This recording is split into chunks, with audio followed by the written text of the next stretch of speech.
Good morning, everyone. Welcome to a new edition of Morning Joe with Christina and Brooke. Today, we come to you on this very special Father's Day.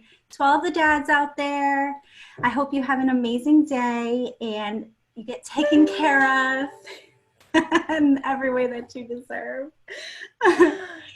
So, piggybacking on our conversation from last week, where we talked about looking back in order to move forward, today's topic is good things happen to those who set goals. So, we're going to talk all about goal setting, and I'm so glad to be in good company with Joe and Brooke because they love to strategize and set goals, and so do I. So, it's the perfect topic for us. I'm going to send it over to Joe to kick us off.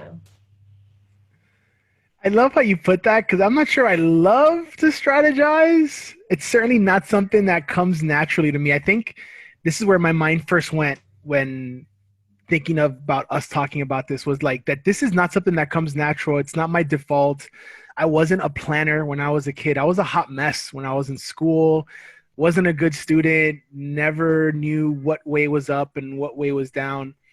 And I think it wasn't until somewhere along the way, somewhere maybe like late high school, early college, somewhere in that transition where it's not that this phrase, somebody shared it with me and it made all the difference. But as I've learned this phrase, it's kind of the thing that I learned along the way that, you know, having a goal, having a hope, having a dream without a plan is just wishful thinking. You're just kind of like waiting and hoping that something happens. But if you don't really have a plan, if you haven't strategized, if you haven't set a goal for where you want to be and how you're going to measure whether or not you've attained it, that you can like lose massive periods of time, like days, weeks, years. I felt like there's been years of my life that I've been lost, just kind of like aimlessly wandering, like plankton on the ocean, like just waiting for the whale to come by without really a goal or a hope. So I really like this because good things really do come to those who do establish goals because it's the thing that gets you started. It's where you identify, hey, what am I trying to do? Where am I trying to go? And without that, it's hard to take a step in that direction. You can take steps, but if it's not purposeful, if it's not mindful, if it's not with that goal in mind, you might be taking a step in the opposite direction. You're taking a step. It's a positive forward step, but it might not be in the direction that you're wanting to go. So having a strategic mind about it, which I know that Brooke has so many amazing tools for this, like having that strategic approach, I think makes all the difference. Yeah, I think it's interesting because, and thank you, Joe, for saying that. I think it's hysterical that you're so vulnerable and honest with the community about like where you came from. And I completely agree. I was not a goal setter up until a few years ago. I would just work hard, work hard, work hard, work hard, and then things would happen, but it wasn't necessarily intentional. But now, you know, being a coach and setting goals and getting me to this point with people that come to me, they're like, oh, I want to find a job. I want to do this. I want to do that. And we always hear like good things come to those who wait. And I believe it. Like I finally found the boyfriend of my dreams. I'm 36 years old. However, it wasn't that I put out there that I need to find a boyfriend. I need to find a boyfriend. I need to find a boyfriend. And I just want it. I want it. I want it. I figured out ways to get rid of the things or the people that weren't the right people for me. So I got rid of the obstacles and my path was clearer. So I knew what I was looking for, where to look for it, and just have fun in the process.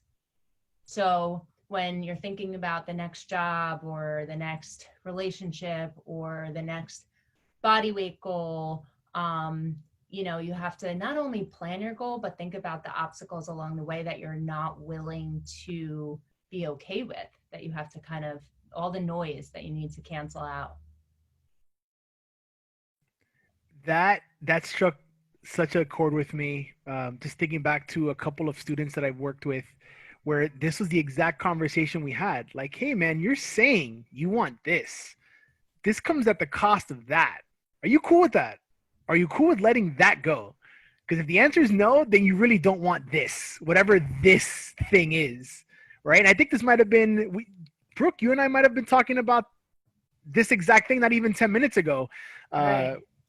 and we weren't doing the thing. We weren't having our conversation, but we were talking about it. Like, the place that my mind went is like that avatar of super high power CEO, Fortune 500 person who has dedicated their life to success in that area, but it's come at a cost. And the cost could be family, it could be personal, it could be a million different things. Because I don't want to assume that they all have the same, but they've given up something.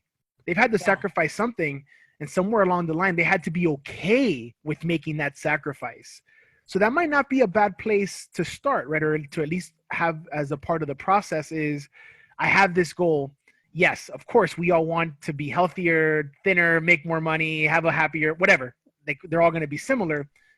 But the things that I have to let go of, the things that I have to be okay sacrificing to get there, and sometimes that's a hard conversation to have with ourselves.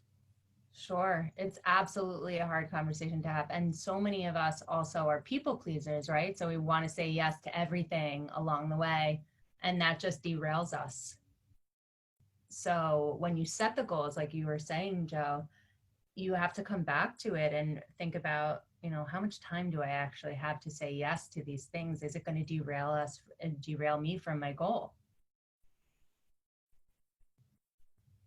So I'm curious if you or Christina have any, because you guys, I look at you and I find that both of you are amazingly and immeasurably successful in so many different parts of your lives. When you think about setting goals or how you go about it, are there any trends that you've noticed? Are there any like patterns that you go into when you go into like success, goal setting mode, and how you've kind of played that out in the past? I'd love to share. So I think I'm one of those odd planning people since the day I was born. I love to plan. I love to make a plan. It doesn't matter what it is. I have a plan for it. I've had a life plan since I was 16. Since I was in 4th grade, I knew I wanted to run a school since the minute I held the microphone of the principal and shadowed her for career day.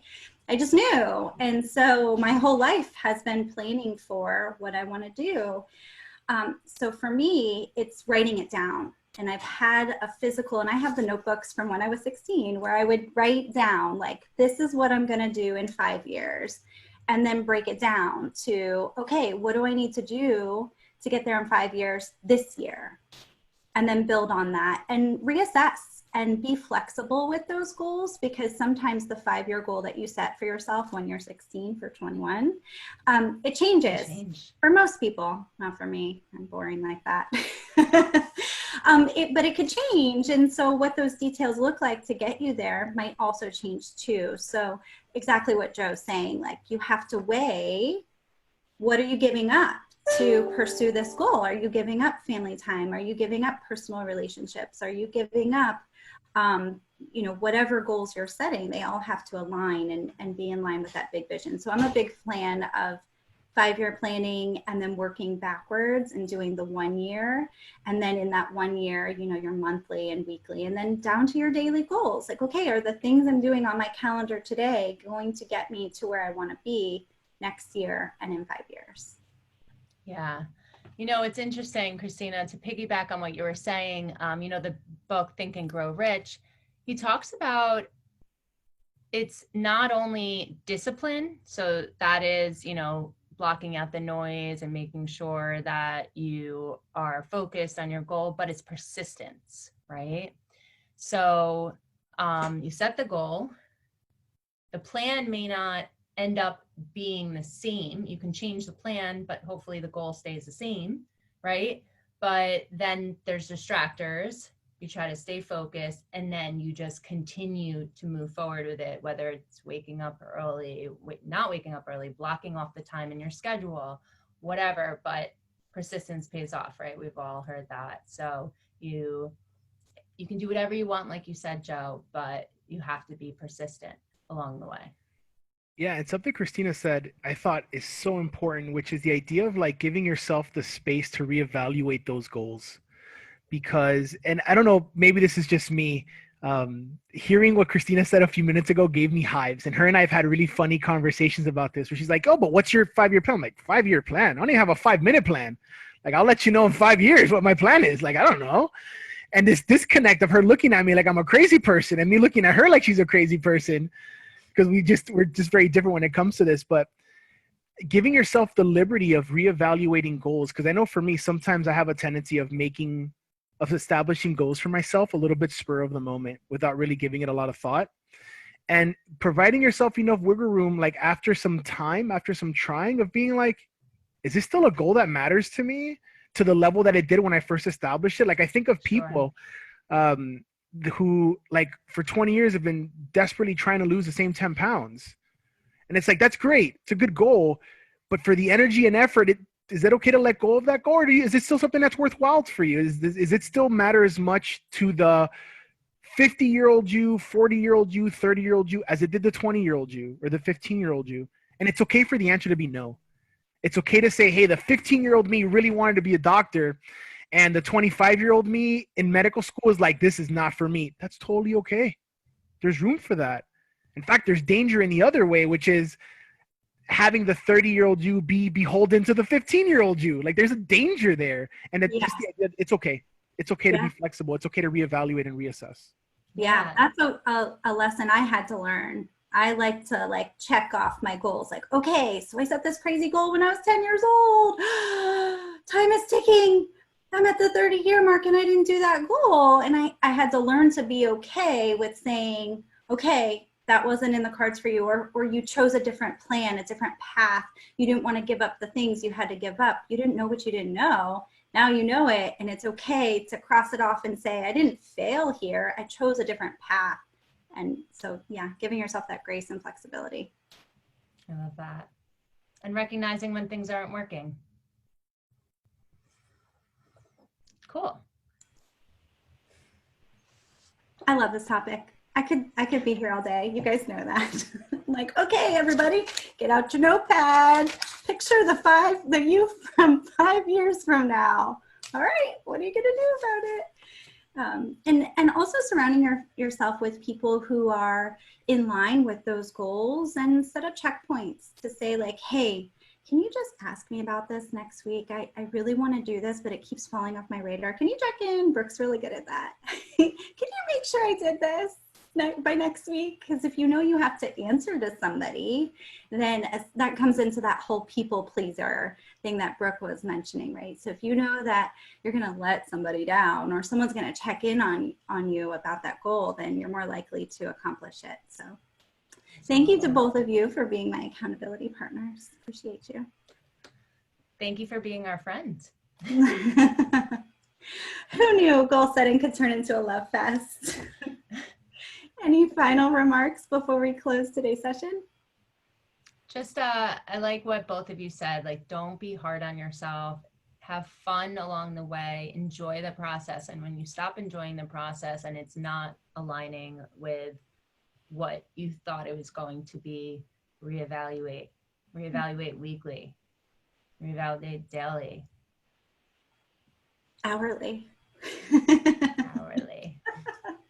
Where are you all going to be at 9:30 this morning? Go forth and set amazing goals. We want to hear about them. Thank you so much for joining us. Happy Sunday, everybody. Bye.